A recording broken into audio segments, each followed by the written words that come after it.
आज हम अपने KBS का जो मॉक टेस्ट प्रैक्टिस हम करा रहे हैं उसका आज हम सेकंड जो मॉक लेकर आए हैं उसका फर्स्ट पार्ट आज हम कराएंगे। अगर आपने हमारा प्रीवियस वीडियोस देखी हैं तो हमने जो पहला पार्ट था उसके सारे क्वेश्चन एक ही वीडियो में कंपाइल कर आपको प्रोवाइड करा दिए हैं। आप चाहे तो उसे बिल्कुल वॉच कर सकते हैं। वहाँ पर हमने 100 क्वेश्चन एक ही वीडियो में कंपाइल कर आपको कराए हैं और वो बेस्ट वे से कराए हुए हैं। यहाँ पर अगर आप उसे देखेंगे तो आपको पता लगेगा हाँ ये जो सॉल्यूशन है वो बहुत ईजी मेथड से कराए गए हैं और इसमें टाइम सेव कैसे करें उस टेक्निक से वो सारे क्वेश्चन कराए गए हैं। यहाँ पर भी हम जो सेकंड मॉक में क्वेश्चन आपको कराएंगे वो बिल्कुल 2023 का जो सिलेबस है उसके अकॉर्डिंग है यहाँ पर, और आप इसे देख सकते हैं। और इसमें जितने भी क्वेश्चन कराए जाएंगे वो बेस्ट अप्रोचेस के साथ कराए जाएंगे। तो इस वीडियो को लास्ट तक देखिएगा और समझिएगा कि हमारी जो अप्रोचेस है अगर आपको वो बिल्कुल यूनिक लगती है और आपको लगता है इससे टाइम सेव हो रहा है और आपको क्वेश्चन करने में आसानी हो रही है तो हमारे चैनल को लाइक, सब्सक्राइब और शेयर जरूर करें। तो आज का हमारा फर्स्ट क्वेश्चन देख लेते हैं क्या है। तो आज का फर्स्ट क्वेश्चन जो आपकी स्क्रीन पर फ्लैश हो रहा है ये कह रहा है कि 2 डाइस अनवाइज्ड, मतलब अलग अलग 2 डाइस हैं और कह रहा है आर थ्रोन साइमल्टेनियसली, उनको एक एक करके फेंका जाता है, एक साथ फेंका जाता है। Find probability of getting sum 5 उसकी प्रोबेबिलिटी है। तो ये हमें बताना है कि उनका जो सम हो जाए वो 5 आ जाए। तो सम 5 आए किस तरह से, जैसे कि पहले में अगर 1 आए, ठीक है, दूसरे में 4 आए, फिर इसमें 2 आए, इसमें 3 आए, ऐसे करके हम प्रोबेबिलिटी यहाँ से निकाल सकते हैं। लेकिन इसमें करने में टाइम कंज्यूम आपका ज्यादा होगा, ठीक है। तो हम इसके लिए क्या करते हैं, तो इसके लिए हम ट्रायंगल मेथड यूज करेंगे। देखिएगा आप हम इसे कितनी आसानी से कर सकते हैं। आप सबसे पहले देख लीजिए कि मिनिमम अगर हम यहाँ पर देखें तो यहाँ पर 1 2 3 4 5 और 6 डिजिट होते हैं किसी भी डाइस में, तो आप 6 तक लिख लीजिए और इसके बाद रिवर्स काउंटिंग यहाँ से कर दीजिए 5 4 3 देन 2 और देन 1, ठीक है। तो ये तो आपके नंबर्स हो गए। किसी डाइस में 1 आ सकते हैं, 2 आ सकते हैं, अप टू 6 तक और फिर रिवर्स काउंटिंग। यहाँ पर हम इसका सम डिनोट कर लेते हैं। अच्छा, मिनिमम किसी भी डाइस में मान लीजिए इसमें 1 आ सकता है मिनिमम और इसमें भी 1 आ सकता है, तो दोनों में सम मिनिमम कितना हो सकता है, तो दोनों में सम मिनिमम 2 हो सकता है। तो आप 2 से यहाँ पर इंक्रीज करिए, 2 3 4 5 6 और यहाँ पर 7, ठीक है। फिर 8 9 10 11 12। आपको बस इतनी सी बात याद रखनी है। और कोई भी आपका डबल डाइस का क्वेश्चन आता है तो आप ये तुरंत बना दीजिएगा। अब इसके बाद हमें क्या कहना है, हमसे ये पूछ रहे हैं कि भाई सम कितना होना चाहिए, सम होना चाहिए 5 होना चाहिए। तो ये वाला आप याद रखिएगा, ये जो है ये तो आपका सम को डिनोट करता है और ये हमारे नंबर्स हैं जो डाइस पर आते हैं, ठीक है। तो आप देखिए जरा, सॉरी ये नंबर नहीं, ये प्रोबेबिलिटी को बताएगा हमारा, ठीक है। तो ये वाली आपकी प्रोबेबिलिटीज हो जाएंगी। तो आप देखिए हमसे कह रहे हैं सम 5 हो, तो सम 5 एक तो आपका इस कंडीशन में मिल रहा है और कहीं मिल रहा है क्या सम 5, तो सम 5 बस यही तो कंडीशन में मिल रहा है। तो यहाँ पर हम इसके सामने देखें तो ये इसकी प्रोबेबिलिटी बताएगा। तो सम 5 होने की प्रोबेबिलिटी यानी कि फेवरेबल जो चांसेस हो जाएंगे वो कितने हो जाएंगे, फेवरेबल आउटकम्स कह रहे हैं हम। तो फेवरेबल आउटकम आपको यहाँ से आसानी से मिल गया, हमें कोई भी पेयरिंग यहाँ पे करने की जरूरत नहीं पड़ी। इसके सामने जो होगा वो फेवरेबल आउटकम हो जाएगा। तो इसकी प्रोबेबिलिटी ये जो हो जाएंगे, इसके आउटकम्स कितने हो जाएंगे, 4 हो जाएंगे। जिसको प्रोबेबिलिटी ना कह के आउटकम ज्यादा अच्छा लगेगा हमको, तो 4 तो इसके आउटकम्स हो गए। अब हम जब 4 आउटकम्स हो गए, टोटल आउटकम्स बता दीजिए हमको। तो टोटल आउटकम, तो टोटल आउटकम कितने हो जाएंगे, तो एक में अगर 6 नंबर्स होते हैं तो 2 अगर आप फेंकेंगे तो 6 × 6 36 टोटल नंबर हो जाएंगे। तो अगर आप इसकी प्रोबेबिलिटी निकालें भाई P प्रोबेबिलिटी फॉर 5 यहाँ पर लिख देते हैं, तो प्रोबेबिलिटी कितना हो जाएगी, टोटल आउटकम्स तो नीचे आ जाएंगे और फेवरेबल आउटकम्स ऊपर आ जाएंगे। 4 9 36, तो 1/9 इसकी प्रोबेबिलिटी आपने आसानी से फाइंड कर सकते हैं। तो केवल ये आपका जो ट्रायंगल मेथड है इसको आप बनाकर कोई भी बड़े से बड़े कोई क्वेश्चन को कर सकते हैं। हम अभी और भी देखेंगे, अभी हमारा अगर आगे दे रखा होगा तो नेक्स्ट क्वेश्चन आज देखते हैं सेकंड। ये आपकी स्क्रीन पर फ्लैश हो रहा होगा। यहाँ पर कह रहा है the sum of 3 number in arithmetic progression. तो आपको ऐसा मिलते ही आप 3 नंबर क्या मानेंगे, पहला नंबर A, दूसरा A-D मान लीजिए और A+D, ये 3 नंबर हमको मान लेने हैं, ठीक है। और उसके बाद हमसे कह रहे हैं इन नंबर्स का सम भाई 51 है। तो जब आप इनसे सम करेंगे तो D से D कट जाएगा, A ये 3 आ जाएगा और यही हमको सम इसका 51 दे रखा है। तो A की वैल्यू आप देखें 3 1 जा 3 और 3 7 जा 21, ठीक है। और यहाँ से अब हम क्या कह रहा है कि product of first and third, तो फर्स्ट टर्म ये हो गई आपकी एंड थर्ड, इन दोनों का प्रोडक्ट कह रहे हैं यानी कि A-D A+D। तो ये A+D A-B का फॉर्मूला बन जाएगा। तो इसे हम A² - B² के फॉर्मूले से A² - D² लिख दे रहे हैं और ये इसका जो प्रोडक्ट है वो दे रखा है भाई 273 दे रखा है ये, ठीक है। 273 दे रखा है यहाँ पर और हमसे कह रहा था कॉमन डिफरेंस, हमसे D पूछा है, ठीक है ना। तो अब आप ए की वैल्यू तो हमें पता ही, ए की वैल्यू यहाँ से लगा दी 17, 17 का स्क्वायर 289 होता है, आपको याद ही है यहाँ पर। और यहाँ से डी स्क्वायर इक्वल टू 273। अब 273 आप यहाँ से सबट्रैक्ट करेंगे, 73 80 और 9 आपका 16 यहाँ से बच जाएगा, और ये डी स्क्वायर उधर जाके प्लस का हो जाएगा, तो डी की वैल्यू यहाँ से क्या मिल जाएगी आपको 4 मिल जाएगी। ठीक है ना। तो हम इसको ऐसे करके आसानी से कर सकते हैं, तो ये ऑप्शन आपका बी करेक्ट हो जाएगा। थर्ड क्वेश्चन हम देख लेते हैं। थर्ड क्वेश्चन आपका स्क्रीन पर फ्लैश हो रहा है, यहाँ पर देख लेते हैं क्वेश्चन नंबर नेक्स्ट जो है वो हमारा, ये हमसे कह रहे हैं A and B are two distinct natural number which one of the following. तो हमको ऑप्शन दे रखे हैं यहाँ पर, तो पहले तो हम ये देख लेते हैं ए बी कोई भी डिस्टिंक्ट नेचुरल नंबर दे रखे हैं, तो हमको यहाँ पर स्क्वायर रूट भी फाइंड करना है, तो हम कोई ऐसे नंबर कंसीडर कर लेते हैं क्योंकि कोई नंबर तो दे नहीं रखे यहाँ, तो जिसका स्क्वायर रूट आसानी से फाइंड कर सकते हैं। मान लीजिए एक 9 मान लेते हैं नेचुरल नंबर, और दूसरा मान लीजिए आप कुछ भी मान लीजिए 16 मान लीजिए। ठीक है, तो ये 2 नंबर हमने मान लिया। अब हम ऑप्शन से चेक कर लेते हैं कौन सा हमारा ठीक है। अगर हम मान लीजिए फर्स्ट ऑप्शन में जाएं, रूट ए प्लस बी, यानी कि इन दोनों को अगर सम करें तो ये 25 आएगा। ठीक है, और ये हमको दे रखा है ग्रेटर होना चाहिए, ग्रेटर है रूट ए, तो रूट ए यानी कि 19 का और प्लस रूट बी यानी 16 का, तो आप बताइए तो 5 हो जाएगा। ये ग्रेटर है आपका 3 और प्लस 4 ये 7, तो ये क्या ऑप्शन हमारा सही है। तो आप देखेंगे 5 ग्रेटर नहीं है, तो ये पहला ऑप्शन तो कट हो गया। अच्छा, हम सब में अगर ये सेकंड वाला ऑप्शन देखें तो इसमें भी तो बात तो यही है, बराबर भी नहीं है ये दोनों एक दूसरे के।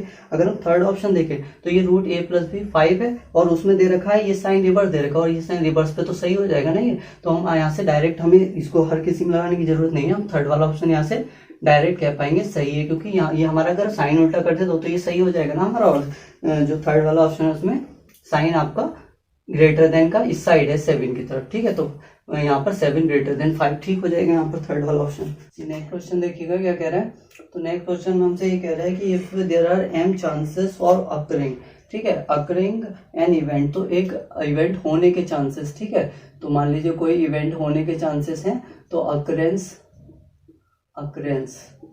ठीक है, तो अकरेंस के चांसेस कितने हैं, वो हैं m, और कह रहा है कि n chances and not occurring, और नॉट अकरिंग के कितने चांसेस हैं, शॉर्ट में लिख देते हैं, नॉट अकरिंग के चांसेस n है। तो हमसे पूछ रहा है भाई the occurrence then the probability of occurrence of the event equal to, तो अकरेंस के प्रोबेबिलिटी हमको पूछ रहा है, तो आप बताइए अकरेंस की अगर प्रोबेबिलिटी हम यहाँ से फाइंड करें तो क्या हो जाएगी, वो हो जाएगी आपकी अकरेंस की प्रोबेबिलिटी यानी कि P ऑफ अकरेंस। तो अकरेंस कितने हैं, इसको फेवरेबल चांसेस m बन जाएंगे, और टोटल चांसेस m और n भी हो जाएंगे, उसमें m प्लस n इंक्लूड हो जाएंगे, तो बस आपकी ये प्रोबेबिलिटी हो जाएगी। तो ऑप्शन आपका फर्स्ट इसमें सही हो जाएगा। नेक्स्ट देख लीजिएगा क्वेश्चन हमारा क्या कह रहा है। नेक्स्ट कह रहा है भाई in a lottery there are 7 prizes, तो देख लीजिएगा प्राइजेस कितने हैं यहाँ पर 7 है, और हमसे कह रहा है 21 ब्लैंक्स है। तो अगर ब्लैंक्स की बात करें तो 21 है, तो ब्लैंक्स कितने हैं आपके 21 है। अब इसके बाद हमसे कह रहा है कि भैया if of lottery is drawn randomly then what is the probability of getting prize, तो प्राइज गेटिंग करने की प्रोबेबिलिटी निकालिए।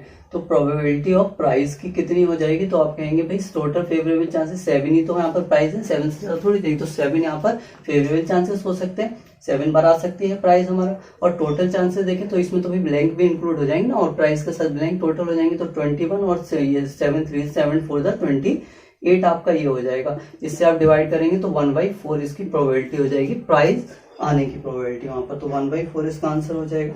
नेक्स्ट क्वेश्चन देख लीजिएगा, हमको क्या कह रहा है, यहाँ पर एक डायग्राम दे रखा है इन्होंने, और इसमें हमको ये दे रखा है कि भैया एक यहाँ पर सर्किल है ऐसा कुछ, ये गोल नहीं होगा चौकोर हो गया यहाँ पर, एक मिनट थोड़ा सा ठीक कर लेते हैं इसको। तो ये आपका ऐसा कुछ सर्किल दे रखा है यहाँ पर, और ये आपकी 2 इसकी कॉर्ड्स दे रखी है, ठीक है ना। और उसके बाद हमसे कह रहा है कि भाई यहाँ पर ये सेंटर से, इस पे ये सेंटर है, सेंटर से परपेंडिकुलर ड्रॉन है दोनों पर, और इसके बाद हमसे कह रहा है ये ए बी एक कॉर्ड है और दूसरी सी डी एक कॉर्ड है, ठीक है ना। और ये आपके पी और क्यू है पॉइंट्स। अब देखिएगा इसको हम कैसे करते हैं, यहाँ पर ये सेंटर ओ बोला है इन्होंने, हमसे कह रहा है कि जो ए बी है वो 8 है। अब ए बी इन्होंने 8 दे रखी है, और सेंटर से परपेंडिकुलर किसी कॉर्ड को 2 इक्वल पार्ट में डिवाइड करता है, अगर ये 8 है तो ये बताइए आप ये 4 नहीं हो जाएगी क्या, तो ये वाली आपकी बिल्कुल यहाँ से 4 हो जाएगी।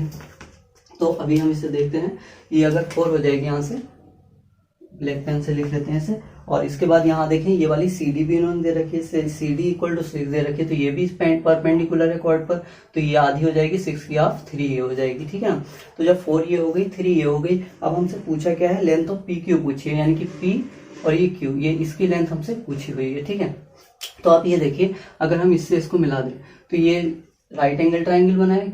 आप ये बताइए अगर आपको ट्रिपलेट याद है तो 4 5 3 होता है, तो बड़ी वाली साइड सबसे बड़ी होगी, तो 4 ये है, तो लास्ट ट्रिपलेट में 5 होता है ना बड़ा सबसे, तो ये 5 हो जाएगा। और इसको अगर मिला लें तो ये रेडियस है, तो ये भी रेडियस, ये भी 5 हो जाएगी, ये 5 ये 3, तो ट्रिपलेट से ये 4 हो जाएगी आपकी ये वाली साइड। ऐसे ही ये 5 4, तो ये वाली साइड कितनी आ जाएगी, तो आप कहेंगे ये 3 हो जाएगी, ठीक है ना। तो ये 3 हो जाएगी, तो PQ अगर देखें PQ तो कितनी हो जाएगी, ये आपकी 3 और प्लस ये 4, तो PQ कितनी हो जाएगी, यहाँ से 7 हो जाएगी। तो ट्रिपलेट अगर आपको याद है तो आप इस सवाल को विद इन सेकेंड्स में सॉल्व कर सकते हैं, तो फर्स्ट ऑप्शन इसका सही हो जाएगा। नेक्स्ट क्वेश्चन हम यहाँ पर देख लेते हैं, नेक्स्ट क्वेश्चन क्या कह रहा है। तो नेक्स्ट क्वेश्चन में हमसे ये कह रहा है कि the sum of third and seventh term, तो third term and seventh term a of AP series is 30, तो एक AP सीरीज देखिए थर्ड टर्म सेवेंथ टर्म का सम 30 है, and sum of fifth term and ninth term, sum of fifth term and ninth term ये आपका दे रखा है भाई 56। Find the sum of fourth and eight term T4 plus T8। इस सवाल को जरा से देखिएगा और समझिएगा इस सवाल को हम क्या करते हैं। यहाँ पर आप ये देखिए थर्ड है, ठीक है, और यहाँ से देखिए ये सेकंड वाला एक इक्वेशन 1 बोल देते हैं, एक को 2 बोल देते हैं। अगर 1 और 2 में देखें तो 3 है और ये 4 5 है, यानी कि इससे 2 टर्म ज्यादा ही 7 है और इससे 2 टर्म ज्यादा ही T9 है। जैसे कि हम देखें यहाँ पर मान लीजिए अगर हम T2 देखें तो T2 equal to A plus D होता है, n माइनस 1 इंटू डी से 2 माइनस 1 इंटू डी, तो 1D ही रह जाएगा, तो A प्लस D होता है। ऐसे अगर आप T3 देखें भाई तो क्या हो जाएगा, A प्लस ये 2D हो जाएगा, 3 माइनस 1D तो 2D हो जाएगा। ऐसे T4 देखें तो A प्लस 3D हो जाएगा। आप यहां से अगर यहाँ आए तो देखिए अगर हमारा A प्लस D था T2 और ये 2 टर्म आगे गए तो 4 जो था उसमें D देखिए 2 जुड़ गए हैं, तो D में अगर 2D और जोड़ दी तभी तो 3D बना। तो अगर इसकी नेक्स्ट टर्म देखें तो 1D जुड़ जाएगा और नेक्स्ट टर्म देखें तो 1D और जुड़ जाएगा। ऐसे ही जितनी नेक्स्ट टर्म हम करेंगे उसने ही कॉमन डिफरेंस इसमें ऐड हो जाएगा। अगर आप देखें तो यहाँ पर ये T3 है और T4 बनाने के लिए हमें क्या करना पड़ेगा, यहाँ से ये D ही तो ज्यादा है, और अगर सेकंड वाले में देखें तो T3 से T5 बनाने के लिए हमें कितने D जोड़ने पड़ेंगे, तो आप कहेंगे 2 टर्म ज्यादा है तो 2 कॉमन डिफरेंस जोड़ दीजिए यहाँ पर, ठीक है। तो अगर हम यहाँ से 2 कॉमन डिफरेंस जोड़ दें तो 3 से ये 5 बन जाएगा और 2 इसमें भी जोड़ दें तो 7 से ये 9 भी बन जाएगा। तो यानी 2 इसके लिए और 2 इसके लिए अगर दोनों तरफ हम 4D जोड़ दें, आप समझ रहे हैं अगर इसको यहाँ से, तो अगर आप T3 प्लस T7, ठीक है, इसमें हम 2D इसके लिए जोड़ दें तो ये T5 बन सकता है और 2D इसके लिए जोड़ दें तो टोटल हमने कितने D जोड़ दिए यहाँ से 4D, तो राइट में भी हमको 4D ही जोड़ने पड़ेंगे। वैसे तो हम इसको नॉर्मली भी कर सकते हैं, लेकिन इससे आप देखिए इतना क्या इजी बन जाएगा ये। अब देखिए T3 प्लस 2D को हम T5 लिख सकते हैं यहाँ से, और इसे हम T9 लिख सकते हैं, ठीक है ना, इसे, और ये हमारा 30 प्लस 4D हो ही गया है। तो जरा देखिएगा कि ये T5 T9 की वैल्यू हमको 56 है, यहाँ से लगा दें और ये 30 को इधर उठाकर ले आते हैं, माइनस का 30 इक्वल टू 4D, ठीक है। 30 40 50 60 यानी 26 ये बचा और 4 यहाँ से डिवाइड में कर लेते हैं, ये आपका D की वैल्यू होगी। तो D की वैल्यू आप कहेंगे भाई आ गई 13/2, ठीक है ना। तो D की वैल्यू हमको मिल गई यहाँ से। जब D की वैल्यू हमको मिल गई तो हमको शायद क्या D की वैल्यू चाहिए थी, तो हमसे इन्होंने पूछा है कि एंड 4th टर्म और 8th टर्म का सम पूछा चाहिए। 4th टर्म और 8th टर्म का सम आप कैसे निकालेंगे, तो अब देखिएगा D की वैल्यू हमको यहाँ से मिल गई। अब इसमें और इसमें देखें, अगर हम ये T3 से T4 में जाएं तो अगर हम इसमें भी भैया यही कर दें कि T3 था ना और प्लस T7 था, ये आपको बार बार लिखना नहीं है, ये हम आपको सभी समझाने के लिए यहाँ पर लिखवा रहे हैं। जब आप लिखेंगे तो यहाँ से आप डायरेक्ट सोच सकते हैं कि इसमें अगर हम 4D जोड़ दें तो यहाँ से आप 4D जोड़ देंगे तो इस T5 प्लस T9 की जगह डायरेक्ट ये इक्वेशन आप बना सकते हैं। यहाँ से डायरेक्ट ये 56 और ये -30 और ये आपका 4D हो जाएगा यहाँ से। अब इसमें देखिएगा इस वाली इक्वेशन में अगर हम D जोड़ दें तो T3 से क्या बन जाएगा, ये आपका T4 बन जाएगा, और T7 में भी D जोड़ देते हैं तो टोटल 2D जोड़ देते हैं इसी इक्वेशन में, और यहाँ से 2D जोड़ दें 30 प्लस 2D हो जाएगा। इस बात को समझ पा रहे हैं। तो यहाँ से T3 और 2D मिलकर T4 हो जाएगा ये, और ये T8 हो जाएगा 7 और D, है ना। क्योंकि 8D नेक्स्ट हो गया तो आपका नेक्स्ट टर्म बन जाएगी, तो T4 प्लस T8 हो जाएगा, ये तो 2D यहाँ से इंक्लूड होगा, और 30 प्लस 2D बच जाएगा यहाँ से 30 प्लस 2। अच्छा, D की वैल्यू हमने यहाँ से निकाली है 13/2, यही रख देते हैं। तो देखिए कितनी आसानी से हम इसे कर पाए, 30 और ये 43, तो T4 प्लस T8 ही हमसे पूछा था, तो ये वैल्यू कितनी हो गई आपकी 43 ये वैल्यू आ जाएगी। ठीक है ना, तो हम इस तरह से इसको कर सकते हैं बिल्कुल। और ये अगर आपको मेथड अच्छा लगा हो तो इसे आप एक बार और समझिएगा, ये इस मेथड से हम इसे बहुत आसान बना सकते हैं। और ये हम स्टेप यहाँ पर लिख रहे हैं, आपको ये सारी लिखने की जरूरत नहीं पड़ेगी यहाँ पर, जब आप इसको प्रैक्टिस में लाएंगे तो ये बहुत आसानी से आप कर पाएंगे इसको। नेक्स्ट क्वेश्चन देख लेते हैं हम अपना, ये क्या कह रहे हैं। तो नेक्स्ट क्वेश्चन में क्या है, 2 डाइस आर रोल्ड, यहाँ पर भी 2 डाइस की बात है, तो 2 डाइस देखते ही हमें ये तो अगर अच्छा 2 डाइस और सम और देख लीजिएगा कि आपको सम पूछा है क्या। तो 2 डाइस यहाँ पर दे रखे हैं, कह रहे then find the probability of getting sum of number occurs on the dice and even number, यानी कि जो नंबर है उनको सम का जो नंबर है वो इवन हो। ठीक है, तो हम पहले तो यहाँ पर एक ट्राइंगल ड्रॉ कर लेते हैं, जैसे कि हमने पीछे देखा था। तो 1 2 3 4 5 and this one is 6. Reverse counting 5 4 3 then 2 then 1। ठीक है, यहाँ पर एक ज्यादा से शुरू करते हैं, 2 3 4 5 6 7 8 9 10 11 एंड 12। ठीक है, तो ये तो हम बना लेते हैं यहाँ पर। अब हमसे कह रहे हैं कि सम जो हो इवन नंबर पड़े। अब आप देखिएगा अगर इसको वैसे ही करने बैठ जाएंगे तो इसमें आपको बहुत टाइम लगने वाला है। कैसे, देखिए इसके जो फेवरेबल चांसेस होंगे इवन नंबर बनाने के, पहले में 1 है, दूसरे में 1 है, पहले में 1 है, दूसरे में 3 है, पहले में 1 है, दूसरे में 5 है, फिर पहले में अगर 2 है, फिर दूसरे में भी 2 है, ऐसे करके बहुत सारे चांसेस बनेंगे। तो आप ऐसे तो नहीं बना सकते इसको, और बनाएंगे तो आपको बहुत टाइम लगने वाला है। यहाँ पर हम देखिए कैसे इसको करेंगे। तो आपको पता है ये तो इसका सम बताता है ना, और ये वाला इसके फेवरेबल चांसेस को बताता है। ठीक है, फेवरेबल आउटकम को बताता है। तो अब आप यहाँ पर देख लीजिए कि अगर 2 होगा, ठीक है, तो 2 होने के कितने चांसेस बन जाएंगे, तो आप कहेंगे 1 चांसेस बन जाएंगे। तो हम इसको डायरेक्टली लिख लेते हैं, टोटल चांसेस कितने बनेंगे, हमें तो सम चाहिए, तो 2 होगा तो 1 चांसेस बन जाएंगे, प्लस 4 भी इसका सम हो सकता है इवन, तो इसके 3 चांसेस बनेंगे। ऐसे 6 जब होगा यहाँ से तो इसके चांसेस इसके सामने वाले 5 बन जाएंगे। जब 8 होगा तो इसके चांसेस सामने वाले इसके फिर से अगेन 5 बन जाएंगे।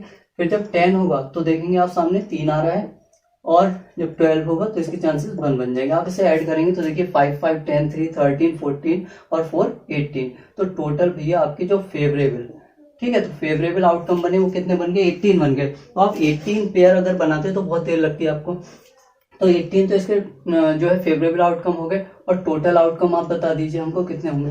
तो टोटल आउटकम भाई 2 डाइस होते हैं, तो 6 × 6 36 होते हैं, आपको ही पता है।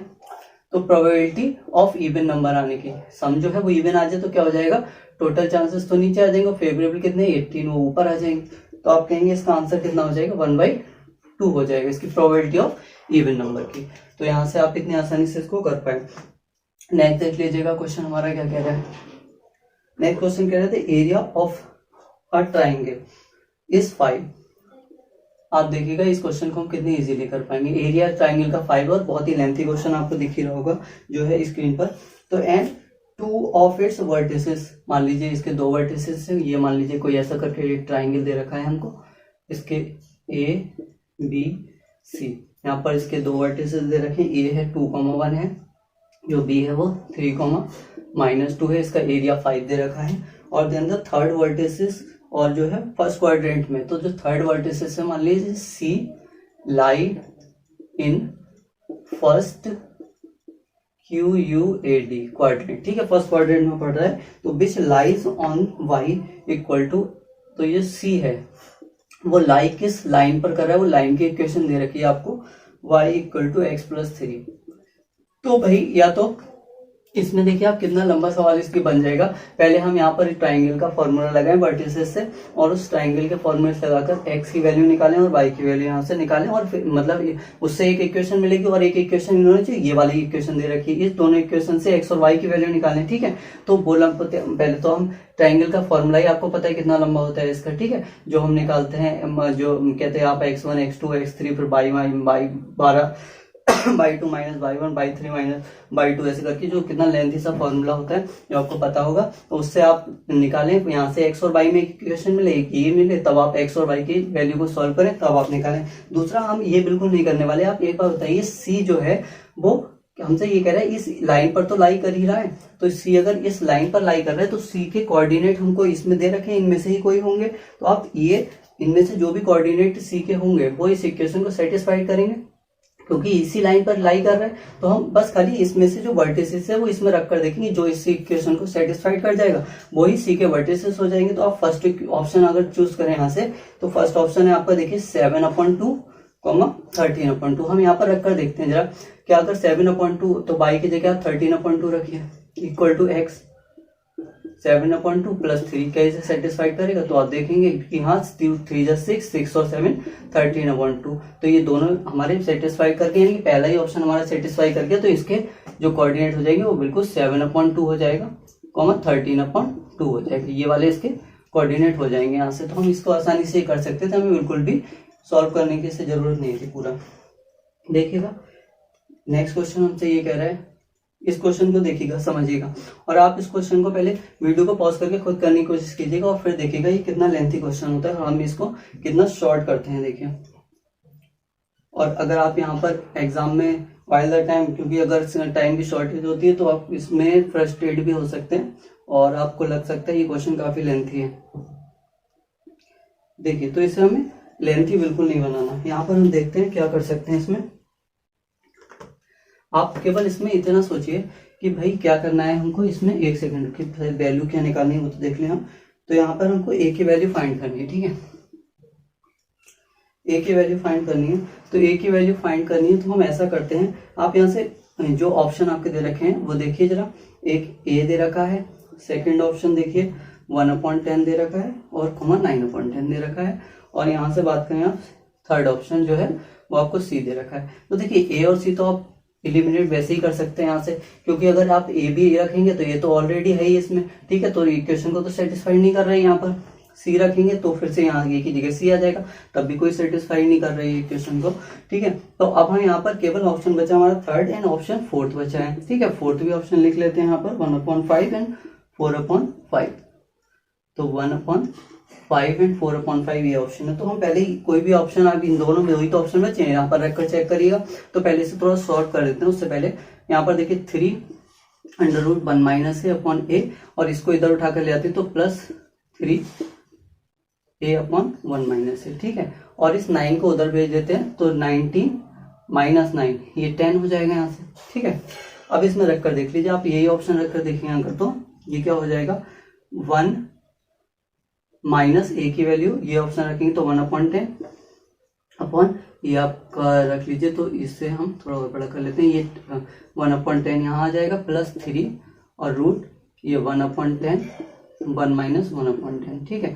तो इसे आप देखेंगे तो यहाँ पर इसे आगे थोड़ा सा कर लेते हैं, इस साइड में कर लेते हैं इससे आगे। तो देखिए 3 तो ऐसे ही रहने वाला है, 3 तो ऐसे ही रहने वाला है, यहाँ पर करते हैं इसे यहाँ पर। तो देखिए 3 तो ऐसे ही रहने वाला है, और इसकी बात अगर हम करें तो कितना हो जाएगा 10 - 1 9/10, तो ये हो जाएगा। और नीचे आप देखें तो 1/10 है, ये ऊपर जाकर रिवर्स हो जाएगा तो 10/1 हो जाएगा, ठीक है, +3 और रूट में ये 1/10 तो ऐसे ही लिखा रहने दीजिए। और यहाँ पर इसका एलसीएम ले लेते हैं, एलसीएम लेकर 10 तो ऊपर पहुंच जाएगा, और 10 × 10 - 1 9 नीचे आ जाएगा, 10 से 10 ये कट, 10 से 10 ये कट, आप देखेंगे 3 और रूट ये केवल 9 ही बचा तो ये 3 हो जाएगा, प्लस यहाँ से आप देखेंगे ये रूट 1/9 है तो 1/3 हो जाएगा, तो 3 × 1/3 आप देखेंगे 9 + 1 = 10, और ये हमारा राइट हैंड साइड में भी देखिए 10 ही है तो 10 = 10 हो जाएगा इक्वल टू, तो ये हमारा सेटिस्फाइड करके यहाँ पर। तो जब सेटिस्फाई करके तो हमारा सेकंड वाला ऑप्शन यहाँ पर बिल्कुल करेक्ट हो जाएगा। तो हम इसको केवल ऑप्शन एलिमिनेशन से ही कर सकते थे। लगेगा ये क्वेश्चन देखिएगा कितना लेंथी होने वाला है। A4 + 1 = ये 1 है, और ये आपका a² / b², ये आपका 4b² - b4 और -1, ठीक है। और यहाँ से कह रहे हैं then what is the value of A4 + B4 पूछ रहे हैं। देखिएगा इस क्वेश्चन को हमें क्या करना है यहाँ पर। आप ये देखिए, ये क्वेश्चन हमारा दे रखा है और हमको A4 प्लस B4 चाहिए। यहाँ पर देखिए दो वेरिएबल हैं, ए और बी, और वैसे हमने पहले भी इस टाइप के क्वेश्चन कराए हुए हैं आपको, अगर आपने देखते हैं हमारे रेगुलर व्यूअर हैं तो यहाँ पर ए और बी दो वैल्यू निकालनी है और यहाँ पर इक्वेशन कितनी है, आपको केवल एक इक्वेशन दे रखी है। तो हमने आपको पॉलिनोमियल में भी ये बात बताई थी कि जितनी इक्वेशन उतने ही रूट्स या उतनी ही वैल्यू, उतने ही रूट्स उसके आप फाइंड कर सकते हैं। अगर दो इक्वेशन है तो आप दो वैल्यू फाइंड कर सकते हैं, दो वेरिएबल्स फाइंड कर सकते हैं। अगर एक इक्वेशन है तो आप एक वैल्यू फाइंड कर सकते हैं, और तीन इक्वेशन है तो आप तीन वैल्यू, ऐसी जितनी इक्वेशन उतनी वैल्यू आप फाइंड कर सकते हैं, उससे ज्यादा वैल्यू नहीं फाइंड कर सकते। तो यहाँ पर ये पॉसिबल नहीं है कि एक इक्वेशन दे रखी है आपको और दो वेरिएबल की वैल्यू पूछी हुई है, ठीक है ना। तो हम एक उसमें 100% एक जो है एक वैल्यू आप कुछ भी रख दीजिए तो आपका आंसर सेम ही आने वाला है, ठीक है। तो एक इक्वेशन से आप दो वैल्यू फाइंड नहीं कर सकते, तो एक वैल्यू आप कुछ भी रख सकते हैं यहाँ पर, लेकिन ऐसी वैल्यू रखिएगा जिससे इक्वेशन जीरो ना बन जाए, इनफाइनाइट ओवर इनफाइनाइट ना बन जाए, या फिर इनफाइनाइट इंटू जीरो, ऐसे कुछ फॉर्म ना बन जाए, ठीक है। तो यहाँ डिफाइन हो टर्म ये, तो आप ऐसा करिए। यहाँ पर हम देखिए कितनी आसानी से इसको b इक्वल टू 1 रख लेते हैं, ठीक है, पुट कर लेते हैं b इक्वल टू 1, क्योंकि आप b इक्वल टू 1 रखेंगे तब भी एक ही वैल्यू सेम ही आएगी यहाँ पर, क्योंकि एक इक्वेशन से आप दो वैल्यू नहीं निकाल सकते। तो v आपको याद रखना है, यहाँ पर कुछ भी रख सकते हैं आप, हम 1 रखते हैं, आप कुछ भी रख सकते हैं, कि इससे देखिए छोटा हो जाएगा, इसलिए हम 1 रख रहे हैं यहाँ पर। A4 plus 1 equal to b तो 1 ही हो जाएगा, तो केवल a स्क्वायर बचेगा ऊपर, और यहाँ से देखिए b तो 1 हो जाएगा, तो 4 माइनस b यहाँ पे 1 और माइनस ये 1। आप देखेंगे A4 प्लस 1 इक्वल टू ये कितना हो जाएगा, -1 माइनस 2, 4 माइनस 2 2, तो यहाँ पे 2a स्क्वायर लिख देते हैं, इसको इधर ले आते हैं, तो आप देखेंगे A4 माइनस 2a स्क्वायर और प्लस 1 ये इक्वल टू 0। और आप अगर ध्यान से यहाँ पर देख पा रहे हैं तो ये a स्क्वायर माइनस 1 का होल स्क्वायर है, ठीक है, इक्वल टू 0। यहाँ से आप सॉर्ट आउट करें तो a स्क्वायर इक्वल टू 1 मिल जाएगा, और रूट निकालें तो a equal two plus minus का 1 मिलेगा, और माइनस यहाँ पर कोई दे नहीं रखा आपको, माइनस लगाएंगे तब भी आपको वैल्यू इसकी पूछी हुई है, तो माइनस का स्क्वायर प्लस होगा, तो a इक्वल टू यहाँ से 1 मिल जाएगा आपको, ठीक है ना। तो a इक्वल टू 1 मिल जाएगा। अब a 1 मिल गया और b आपने 1 लगाते यहाँ पर वैल्यू लगा कर देख लीजिए, आंसर क्या हो जाएगा, a इक्वल टू 1, 1 का 4 भी 1 और b इक्वल टू 1, तो 1 की और 4 1 भी 1, तो आपका 1 प्लस 1 आंसर आपका 2 आ जाएगा।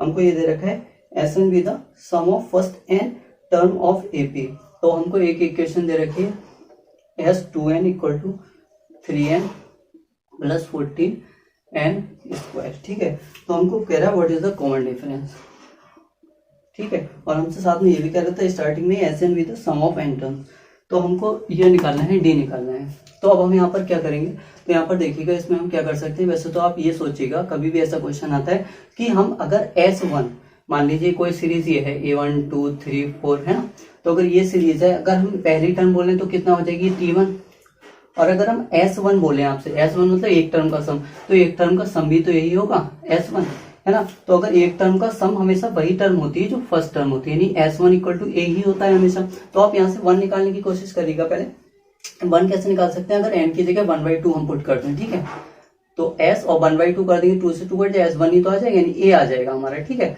तो यहाँ से लगा दीजिए 1/2, तो 3/2 प्लस 14 और 1/2 का स्क्वायर 1/4, ठीक है, इसे काट लीजिए, आपका 2 7 जा और 2 2 जा, ठीक है। अब यहाँ से बचा कितना, ये 3/2 प्लस 7/2, आप देखेंगे 3 7 10/2 कितना हो जाएगा आपका 5 आ जाएगा, तो ये आपका 5 आ गया, ठीक है। तो a की वैल्यू आपको मिल गई 5, यहाँ से a की वैल्यू 5 मिल गई। अब किसी तरह से अगर आप T2 निकाल लें तो हमारा क्या मिल जाएगा, T2 निकालें तो T2 माइनस T1 या फिर T2 minus a equal to d हो जाएगा। तो आप ये देखिए यहाँ पर a, अब अगर हम यहाँ से देखें कि अगर आप निकाल लें यहाँ से T2 निकाल लें, तो आप ऐसे ये फॉर्मूला यूज कर सकते हैं यहाँ पे कि T2 equal to S2 minus S1, समझ रहे हैं। तो S2 माइनस S1 ये हमने क्यों लिखा है, ये हमने इसलिए लिखा है यहाँ पर कि आप इसे ऐसा सोच सकते हैं कि ये फॉर्मूला ये हमने लिखा हुआ है STN equal to SN minus SN minus 1, ये फॉर्मूला आपको याद होना चाहिए वैसे, तो यही हमने लिखा हुआ है यहाँ पर। अगर यहाँ 2 लिख लें n की जगह तो आप देखेंगे यही मिल जाएगा हमको। अब यहाँ से S, लेकिन हमको S1 भी अभी नहीं पता है ना, तो S1 तो हमको पता है जो हमने एक टर्म का सम निकाला यानी ए ही होता है, और S2 हमको नहीं पता, तो S2 निकालने के लिए हम n की जगह 1 रख लेंगे। तो n की जगह आप 1 रखेंगे तो यहाँ से मिल जाएगा S2, और n की जगह 1 रखेंगे 3 1 3, और ये 1 का स्क्वायर 1 ही होगा 14, तो ये S2 आपका 17 इजीली आ जाएगा। यहाँ पर वैल्यू रख दीजिए, तो T2 आपका कितना आ जाएगा, S2 17 माइनस S1 5, तो आप देखेंगे 17 माइनस 5 12 होता है।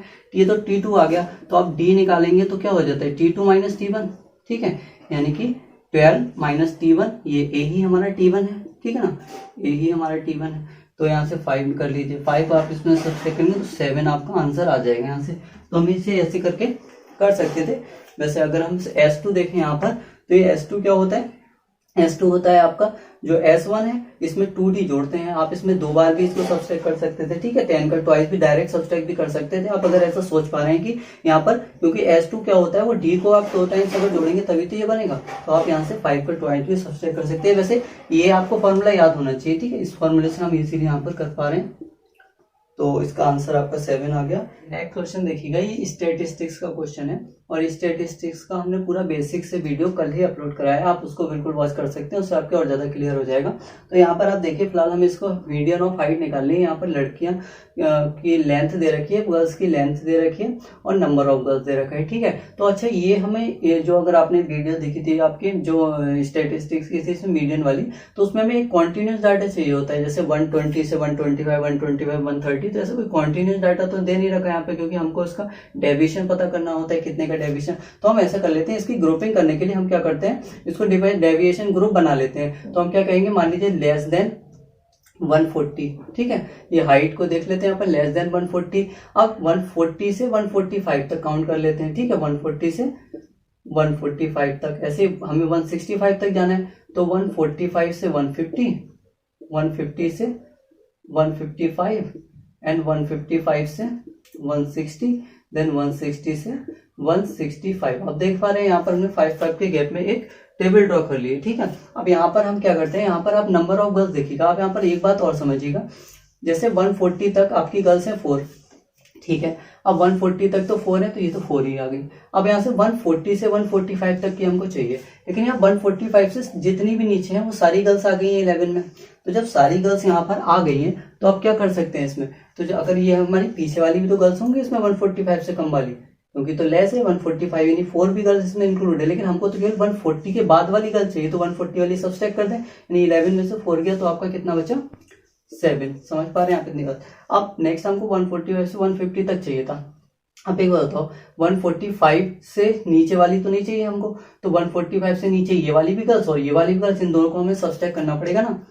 देखिए, अगर हम 7 है, ये है, और यहाँ पर इसकी बात कर लें, तो इन दोनों को हमको सब्सट्रैक्ट तो करना पड़ेगा यहाँ पर। आप देखेंगे, या फिर ऐसा आप सोच लीजिए कि आप 11 है, 11 गर्ल्स 145 से नीचे वाली, तो इसको आप सब्सट्रैक्ट कर लीजिए, तो 29 में से अगर 11 गया तो आप देखेंगे कितना बचेगा, 28, तो ये 18 बच जाएगा हमारा, ठीक है ना। तो ये गर्ल्स वो होंगी जो केवल 145 से 150 तक आ रही होंगी। अब यहाँ से 40 है, ये 155 तक, तो 150 वाली तो हमको नहीं चाहिए थी, तो इससे सब्सट्रैक्ट कर लीजिए 30 40, यानी कि ये आपका 11 बच जाएगा। ऐसे ही जब ये निकालेंगे 155 से 160, ये वाला आपका 160 तक, तो ये 155 तक वाली सब्सट्रैक्ट कर लीजिए, ये 6 बच जाएंगे। ऐसे 50 में से आप 46 सब्सट्रैक्ट करेंगे तो 4 बच जाएंगे आपकी, ठीक है ना। तो ये हमें ये टेबल हमको कंस्ट्रक्ट करनी पड़ेगी इसके बाद, क्योंकि हमें निकालनी है क्युमुलेटिव फ्रीक्वेंसी। तो ये तो आपकी फ्रीक्वेंसी आ गई, ठीक है ना, तो ये तो आपकी फ्रीक्वेंसी आ गई। अब क्युमुलेटिव फ्रीक्वेंसी निकालने के लिए क्या करते हैं, वो आप देखिए, हम क्या करते हैं, पहली तो 4 ऐसे ही लिख लेते हैं, ठीक है, और यहाँ पर हमको देखें 4 तो ये है और 7 ये भी हो जाएंगे, यहाँ से 140 से 145 तक टोटल देखें तो 7 और ये 40 वाली 4, तो 7 और 4 11 हो जाएगी। आप ऐसे याद रखिए कि हम इसमें पीछे वाली ऐड करते हुए चलते हैं, ठीक है। हम 4 है, 4 ऐसे लिख दिया, अब 4 में 7 ऐड कर देंगे तो 11, अब 11 में 18 ऐड कर देंगे तो ये 10 20 और 29 हो जाएगा। 29 में दिस वन ऐड करेंगे तो 29 30 40 ये बन जाएगा। 40 और 6 ऐड करेंगे 46 और इसमें क्रॉस ऐड करेंगे तो 50 आ जाएगा। तो ये आपकी क्युमुलेटिव फ्रीक्वेंसी आ गई, पहली बात तो ये। अब दूसरा हम क्या करते हैं, यहाँ पर फ्रीक्वेंसी का सम देख लेते हैं कितना होगा। 6 4 10 20 30 39 40 46 और ये 50, तो ये सम इनका 50 ही आ रहा है, ठीक है। तो अब 50 ही सम इनका आ रहा है, तो हम क्या करते हैं, यहाँ से n/2 निकालते हैं। ठीक है, तो इसको हम n बोल सकते हैं यहाँ से, ये जो है यही n होता है, और यहाँ से भी कर सकते हैं। तो आप 50/2 अगर करें तो 25 पड़ा। तो अब आपको केवल ये देखना होता है कि जो 25 है ये क्युमुलेटिव फ्रीक्वेंसी किस ग्रुप के अंडर आ रहा होगा। तो आप देखें तो इस ग्रुप को देखिए आप जरा, कोई रिव्यू अगर करें तो 11 से 29 के बीच ही तो पड़ रहा होगा ये। तो जो छोटा वाला नंबर है वो तो हमारी क्युमुलेटिव फ्रीक्वेंसी CF हो जाती है, और जो लार्जर नंबर है, जैसे कि इसका लार्जर नंबर 29, तो इसके सामने वाली जो फ्रीक्वेंसी हो जाती है उसको हमें कंसीडर F करना होता है। और इसके सामने वाला जो ग्रुप होता है ये वाला, तो ये ग्रुप ही हमारा होता है मीडियन ग्रुप।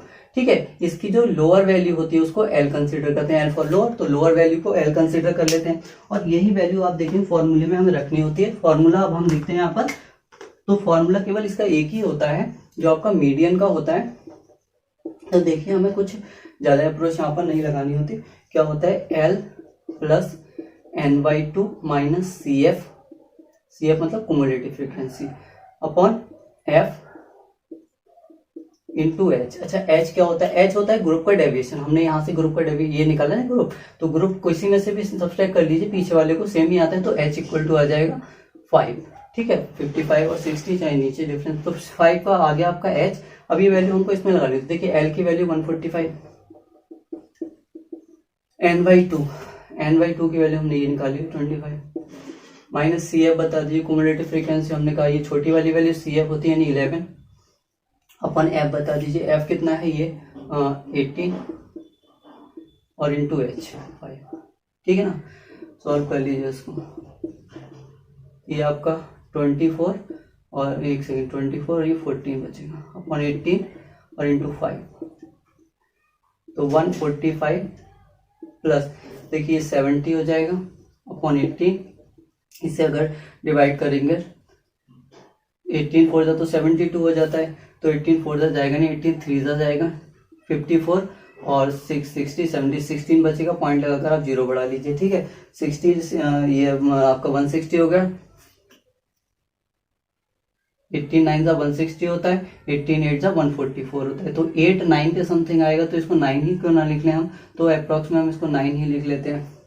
ठीक है, तो ये आपका 145 और 3 148 और 0.9 ऐसा आएगा कुछ। ठीक है, तो ये आपका आंसर हो जाएगा, ये आपका किसी में जो ऑप्शन आ रहा होगा वही आंसर हो जाएगा। तो हमारा 148.89 बिल्कुल एग्जैक्ट यही आपका आ रहा है जो इसमें दे रखा है।